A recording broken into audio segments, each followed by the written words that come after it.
you for this day of reflection.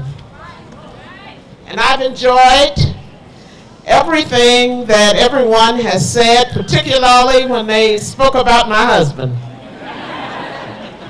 Because actually what it does is that it makes me feel like he's alive. And I know the Imam said that a martyr never dies, but the reality is when you go home, Imam Musa, he's not there. But I understand what he means spiritually. And he still motivates me and guides me because my parents reared me to be happy. I don't know what that means, but they wanted me to be happy. But I received responsibility, tutoring, training, insightfulness from Malcolm, that you just cannot be always happy, that you have to be responsible. And I don't know where I would have been had I not had his tutoring in lessons of responsibility. Since when he was assassinated, I had 4 babies, had just finished my first trimester, and was into my 4th month, my 2nd trimester with twins. God have mercy on me. I didn't need 1 baby and I had 2 more. So that lessons in responsibility then I received from my husband. And so today I've been able to reflect. And someone said I'm supposed to give a sign. I don't know who I'm supposed to give it to so that I can look on the face of my husband before I start speaking. And I certainly would like to do that. So whoever I was supposed to give a sign to, please acknowledge that the sign is given.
A radio program in New York.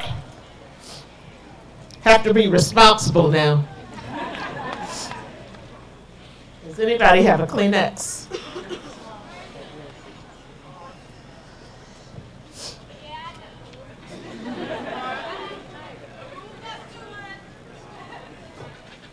This brother was just he tried to give me this hanky before and I wouldn't take it because I didn't want him to take it home to his wife.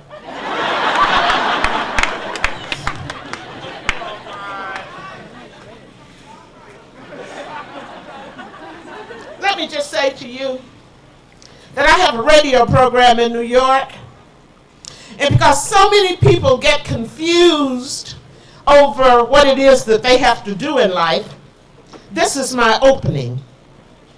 Render unto Cesar what is Caesar's, and unto God what is God. We have a number of agendas as human beings, particularly when we understand that we must live holistic lives, and that our lives must be broadened and extended in order for us to function as full human beings.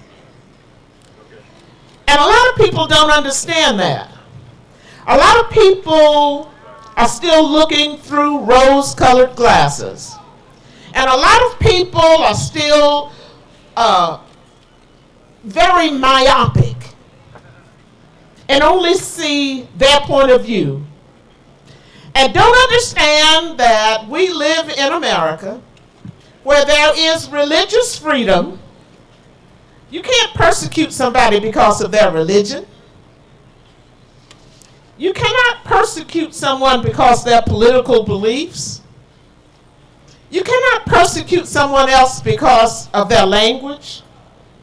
You cannot persecute someone else for their human differences, since all of us, according to the good book, are created in the image of God.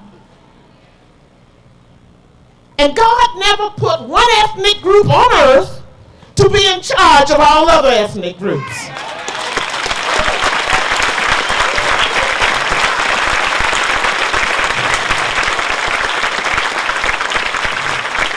When I go to colleges, I usually say new professionals, young intellectuals, world leaders.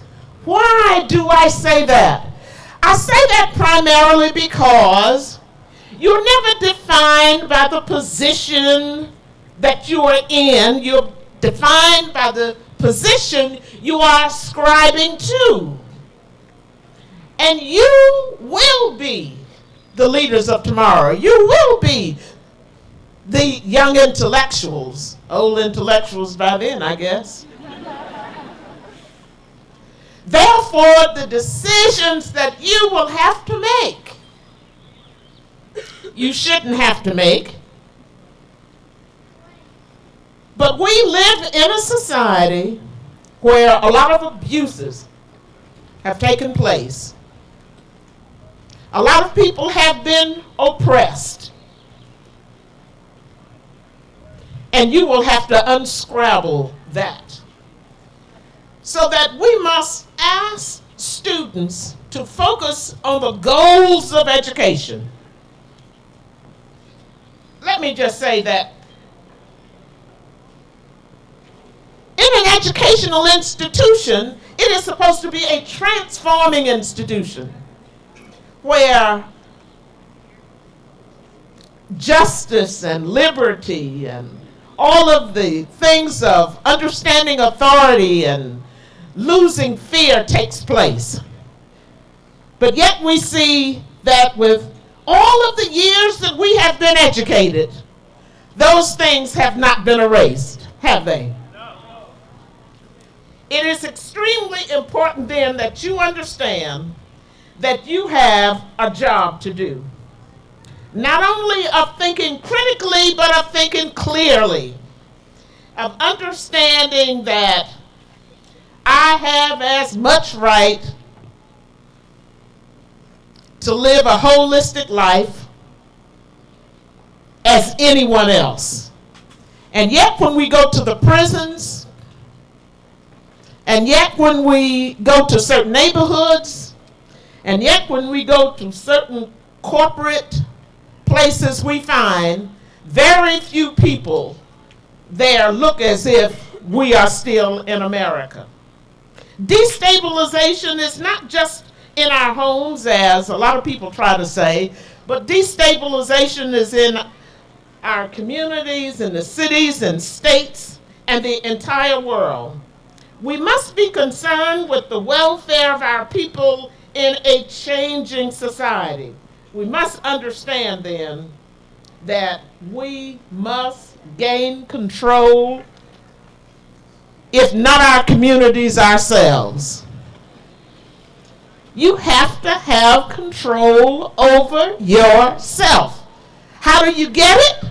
Well, you got enough professors here to teach you the process. Is that a fact? That's a fact.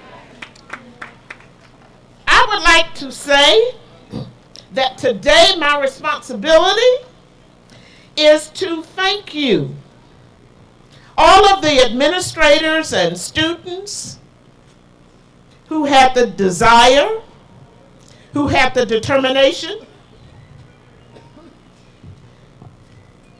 who had the technical level of artistic development and the creative brilliance to redo this mural.